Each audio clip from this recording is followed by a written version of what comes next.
असंख्य भाविक भक्तांच्या उपस्थितीत मौजे झरी येथे अखंड हरिनाम सप्ताह साजरा. लोहा तालुक्यातील मौजे झरी येथे दिनांक 5 मे ते 12 मे 2024 दरम्यान श्री अखंड हरिनाम सप्ताह, ग्रंथराज ज्ञानेश्वरी पारायण व श्रीमद भागवत ज्ञानयज्ञ सोहळ्याचे आयोजन हे श्री हनुमान मंदिर येथे समस्त गावकरी मंडळी झरी यांच्या वतीने करण्यात आले होते. या सप्ताहामध्ये श्री हरिभक्तपरायण ज्ञानेश्वर महाराज मुडेकर यांच्या कृपाआशीर्वादाने श्री हरिभक्तपरायण उत्तम महाराज झरीकर यांच्या मार्गदर्शनाखाली श्री अखंड हरिनाम सप्ताह, ग्रंथराज ज्ञानेश्वरी पारायण व श्रीमद भागवत ज्ञानयज्ञ कथा सोहळ्याचे भव्य आयोजन करण्यात आले होते. दिनांक 12 मे 2024 वार रविवार रोजी श्री हरिभक्तपरायण ज्ञानोबा माऊली महाराज मुडेकर यांच्या काल्याच्या कीर्तनाने या सप्ताहाची सांगता करण्यात आली. यावेळी गावकरी मंडळींची मोठ्या संख्येने उपस्थिती होती. त्यानंतर उपस्थित भाविक भक्तांनी महाप्रसादाचा लाभ घेतला. सरपंच प्रतिनिधी म्हणून माझं नाव विलास आनंदराव रिंगे व तसेच मी ग्रामपंचायत सदस्य आहे व आमच्या पत्नी सरपंच आहेत. झरी या गावामध्ये आज पावतो दरवर्षीप्रमाणे याही वर्षी सप्त्याचं आयोजन केलं होतं. सप्त्याची दैनंदिनी कार्यक्रम अशी होती. दिनांक 5/5/2024 रोजी सप्त्याची सुरुवात झाली आहे. तर तेव्हापासून रोजचे दैनंदिन कार्यक्रम सकाळी काकड आरती होते. दुपारी म्हणजे भागवत रामायणाची कथा होते आणि दररोज संध्याकाळी महाराजाचा कीर्तनाचा कार्यक्रम असतो. या दैनंदिनीमध्ये 5/5/2024 ते 12/5/2024 आज रोजी या 8व्या दिवशी या सप्त्याची सांगता झाली. या सप्त्याचा उद्देश असा असतो की सप्ताह म्हणजे आम्ही या धार्मिक कार्यक्रम याच्यामुळे करतो. या धार्मिक कार्यक्रमामुळं गावातील सुसंवाद वाढतो. गावातील सर्वजण, महिला असतील, पुरुष असतील, काही पाहुणे असतील, सर्वजण या ठिकाणी एकोप्याने येतात, एकत्रित येतात. एकत्रित येऊन त्या विचाराची देवाणघेवाण होते व या धार्मिक कार्यक्रमाविषयी जो काही उत्साह आहे त्या उत्साहावर एकदम अतिउत्साह म्हणजे धार्मिक कार्यक्रम या ठिकाणी सर्वजण मिळून एका उत्साहात पार पडतात. माझं नाव आहे रावसाहेब कामाजी पाटील गिरे, राहणार झरी. मी जे आहे ते सतत असणारं धार्मिक कार्यामध्ये गावाला सहकार्य करतो.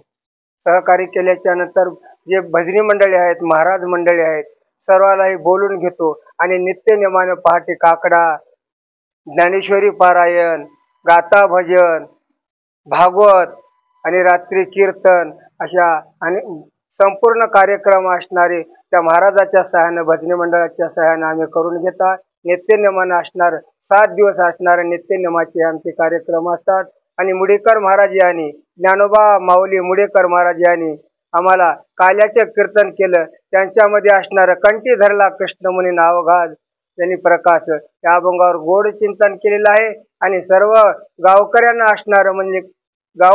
असणारं त्या दुर्गतीपासून मुक्त व्हा, एकमेका सहाय्य करा, अवघे धरा असं पंत ते असणारं मुडेकर महाराजांनी आम्हाला कीर्तनाच्या याच्यातून माध्यमातून असणारं आम्हाला सविस्तर सांगितलेलं आहे. झरी या गावामध्ये सतत असणारं 17 वर्ष झाले हे कार्यक्रम चालू आहेत आणि नित्यनेमाने हे कार्यक्रम आम्ही करतात. दहीहंडी झालेली आहे. काला म्हणजे दहीहंडी होते. दही आणि लाही हे मिळून सर्व साधू संताला देता म्हणजे सर्वांची असणारी आत्मा शांत व्हावा आणि मनामधला विकल्प जावा या इच्छेनुसार असणारं दहीहंडी करतात. या सप्ताहाच्या माध्यमातून सर्व गावकरी मंडळींना एकच केला, एकमेका सहाय्य करू, अवघा धरू सुपंत, कसल्याही प्रकारचा द्वेष मनामध्ये नसावा, एकजुटीने असणार सर्वांनी सहकार्य करावं हे असणार महाराजांनी सांगितलं, आम्ही ते मान्य केलं. सर्वप्रथम नमस्कार, जय हरी. दिनांक 5 मे रोजी आमच्या झरी या गावी सप्ताहाच्या आयोजनाचा पहिला दिवस होता आणि आज त्याची सांगता म्हणजे काला आहे. तर या काल्याकरता आणि सप्ताहाकरता आमच्या संपूर्ण गावकऱ्यांनी मिळून घेतलेले परिश्रम खरोखरच वाखाणण्याजोगे होते. या ठिकाणी सकाळी 4 वाजता एक काकडा आरती सुरुवात व्हायची. त्याच्यानंतर 6:30 वाजता ज्ञानेश्वरी पारायण, 10:30 वाजता गाथा भजन, त्यानंतर 1:30 वाजता झाडगावकर महाराजांचं, पुरुषोत्तम महाराज झाडगावकरांचं भागवत असायचं आणि रात्री 8 ते 10 या वेळात कीर्तन आणि 10च्या नंतर पहाटे 4 पर्यंत हरिजागर राहायचा. आणि खरोखरच तसं बघायला गेलं तर गावकऱ्यांच्या कौतुक करावं तेवढं कमी आहे. कारण तर माझ्या गावाने जे या ठिकाणी परिश्रम घेतले, मुलांनी जे परिश्रम घेतले ते खरोखरच अभिमानास्पद आणि कौतुकास्पद आहे. आणि विशेष दुसरी गोष्ट सांगायची म्हणजे आम्ही या ठिकाणी आज काल्याच्या पंक्तीच्या वेळेस ज्यावेळेस आपण एक पूर्व परंपरा आपली चालत आलेली आहे, ती परंपरा अशी होती की सर्वप्रथम पुरुषांनी जेवायला बसायचं, भोजन करायचं आणि नंतर महिलांनी करायचं. पण यावेळेस तसं नाही झालं. यावेळेस अगोदर आम्ही पूर्ण गावातली एक ना एक महिला जेवून गेल्यानंतरच पुरुषांनी भोजनाचा आस्वाद घेतलेला आहे. एवढं आमच्या गावाने जे काही नवीन आदर्श घालून दिले, या पिढीनं नवीन जे काही घटना नवीन नियम अंमलात आणले, खरोखरच ते कौतुकास्पद आहेत. आणि मी माझ्या गावकऱ्यांचं मनपूर्वक अभिनंदन आणि कौतुक सुद्धा करतो.